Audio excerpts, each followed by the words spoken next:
Hi, Govanen. Welcome to the Tolkien Lore Channel. I'm the Tolkien Geek, and in this video, I want to talk to you about the sequel to The Lord of the Rings. Yes, Tolkien started but never finished a sequel to The Lord of the Rings, and you can find what little information there is on the topic in The Peoples of Middle-earth, which is volume 12 of the History of Middle-earth series that Christopher Tolkien spent so much time publishing. Now, this is an interesting sequel, and it was abandoned by Tolkien basically because he realized it was going to get way too dark and depressing, even for his taste, and so he just decided it wasn't really worth pursuing, and he wasn't really sure what he wanted to do with it. There's some letters in the letters of JRR Tolkien where he addresses this topic, but the main thing I want to talk about today is what little we do have as far as a narrative, and basically kind of give you an idea of what the story might have been about. So let's take a look. The story begins, according to the narrative itself, 105 years after the fall of Sauron at the end of the Third Age. And there are some weird issues with the chronology because it also says it's during the time of Aragorn's son, which seems contradictory because Aragorn lived more than 105 years after, which could be reconciled by the fact that maybe Aragorn gave up the rule to his son earlier, like in the style of earlier Númenórean kings.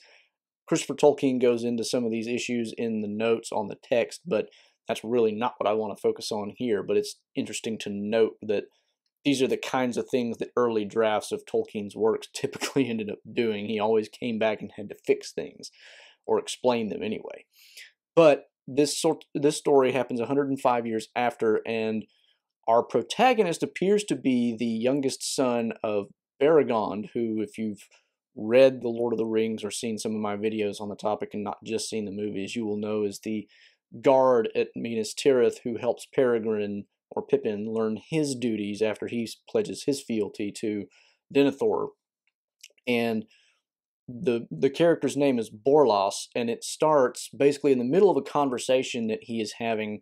Although the first words out of his mouth were more spoken to himself, he's talking about how the tree of evil never really dies and it always comes back. And then this sets off a remark from the other character that he's talking to, whose name is Cylon. And he's a much younger character and apparently the friend of Borlas's son. And the conversation it sets off is interesting because he starts going off on, what are you talking about? And then it goes into this history that these two characters have, because apparently when Cylon was a boy, Borlas caught him tearing unripe fruit off of trees and ruining it, and apparently had to sit down and talk with him, basically saying that that's orcs' work. You don't just ruin unripe fruit for no reason. And after this exchange, apparently Cylon was not terribly happy with Borlas and thought it was really mean of him to compare him to orcs. And in the course of their conversation, Borlas is wondering, does he still harbor a lot of resentment? And when you get through all this, you're kind of starting to think, where is this going? And this is where it actually starts to get interesting. Borlas eventually reaches the point where he kind of apologizes and says, I probably went too far there, but he kind of wants to drop the conversation. Cylon, however, wants to come back to the original comment that got us started about the Tree of Evil taking root. And he said, that's not really what you were thinking of. You were thinking of something else. And he brings up this idea that there's some dark rumors going around. And then he surmises that Borlas has heard of these rumors. And even, and here his voice shrinks to an almost inaudible whisper, of the name Harumor. Harumor is an interesting name because in the earlier writings of Tolkien, there's actually, in the appendices of The Lord of the Rings, a remark about one of the Black Númenóreans, one of the Númenóreans who sided with Sauron, who were, more in the region of Harad and Umbar. One of them who became, rather prominent was named Harumor. And so the name is already kind of laden with the idea of evil. But when Cylon breathes this word, Borlas is shocked that he knows who this is, and Cylon apparently is also shocked to learn that Borlas knows who it is, because Borlas is old and he says that his ears have grown dim, and why would he even hear about it? Because, as Cylon puts it, it has been kept as secret as cunning could contrive. At which point Borlos is like, who's cunning? Because now he's starting to suspect that Cylon is one of the ones who's, you know, wrapped up in this conspiracy that apparently is ongoing. And unfortunately, we never get a whole lot of detail on this conspiracy because this story, to the extent that it was written, is very short. But the conversation then takes a more interesting turn where both of them are trying to feel out the other. And what it comes down to is Borlos is trying to figure out, are you with those guys? And Cylon asks him back, are you? And Borlos is like, how could you think that given everything I've already said? And Cylon tries to... It's really interesting to watch how Cylon works because he says things which create just enough of a doubt that you have to wonder, as does Borlos, is he actually one of these people and he's just using words in a weird way? Or is he one of these people and he's trying to figure me out? It's really not clear, although you tend to side with the idea that Cylon is not necessarily a good guy.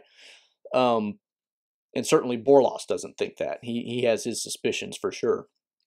But at any rate, Cylon ends the conversation by basically saying, if you want to learn more, then I will be passing by your gate at dusk, and I will be dressed in black, and you have to be dressed in black if you want to come with me, and, you know, you can come with me and learn more if you want to, but otherwise you could just stay home and do your own thing. Cylon then leaves, and Borlos is now just left kind of processing all these things where he's trying to remember how the conversation got started and what he thinks Cylon is up to and all this stuff. And it tells us that earlier in the conversation, before the story actually begins, they had been talking about Borlos's son, who is apparently a mariner on one of the ships in the Navy. And apparently there's news that some, you know, sailors had gotten lost at sea or something. They disappeared without really any trace. And Borlos has heard from his son that this was partially because they were inexperienced and whatever, and Cylon's like, no, they were sons of fishermen and there were no storms. So it raises the idea that these disappearances are not accidental or, you know, just tragedies. Something nefarious is going on. And then Borlos, of course, in thinking about what Cylon's role in all this is wondering, is Cylon trying to get me to join him? That wouldn't make any sense.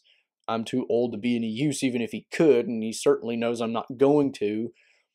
But why would he bring me otherwise? And he comes to the conclusion, what if he's trying to bring me along so that he can get rid of me before I become a threat? Because obviously I know too much, because he was shocked that I even knew the name. And then he realizes that it appears he comes to the conclusion, at least, that that's probably what's going on. And it says that in his mind, he's been challenged, and therefore he's going to accept the challenge, and he decides he is going to go with Cylon. And in the process of making this decision, he starts working his way back to his own house, and, you know, he's thinking to himself, maybe I've been preserved this long so that somebody who knows the old evil, meaning the old evil of Sauron, can be around for this purpose, so that, you know, there's people who know what's going on and have an idea of how to address it. And he says that, you know, I think I could still smell the old evil and know it for what it is.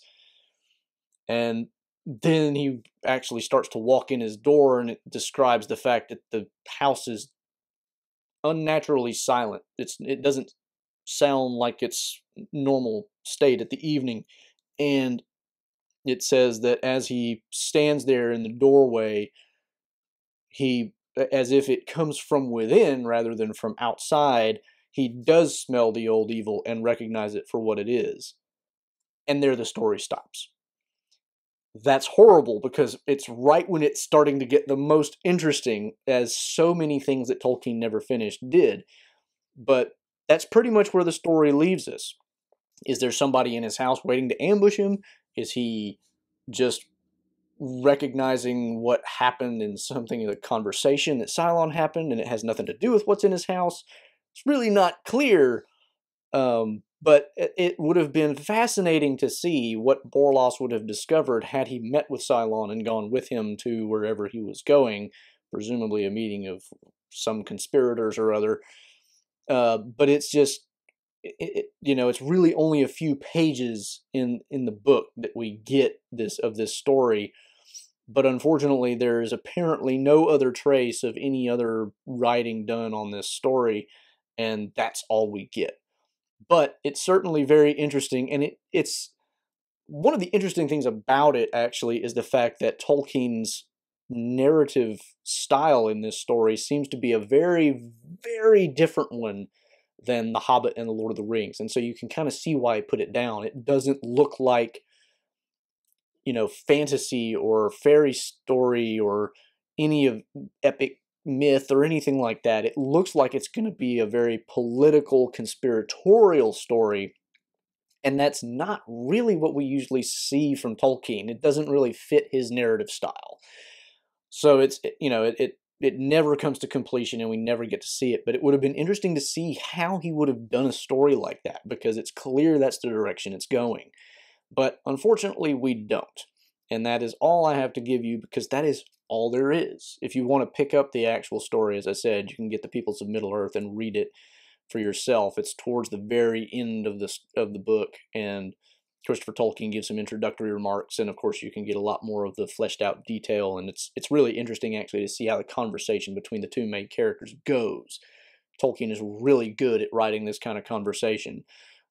But anyway, if you want to get it, go ahead. It's definitely an interesting read, and there's other really good stuff in that volume anyway if you don't already have it. But that's pretty much all there is to it in terms of substance.